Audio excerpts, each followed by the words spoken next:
Hey everybody, this is just a quick video to help you if you have a Samsung oven and you're getting an E54 error. What is it and how to get rid of it? So basically the E54 error is the control board. There's an error with the control board. So this could be either some kind of connection issue, something's not connecting properly to the control board, or the control board itself is burnout.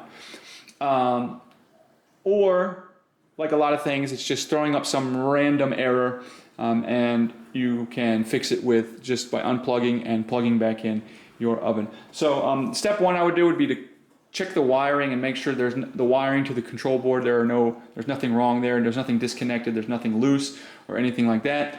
The next thing would be to check for any damage to the control board. I would also just try completely disconnecting it from power, waiting a little while, turning it back on, and see if that gets rid of the error. And if it's none of those things fix it, you're going to need to just replace the control board on the oven. But anyways, hope this video helped you. Thanks a lot for watching. Have a great day.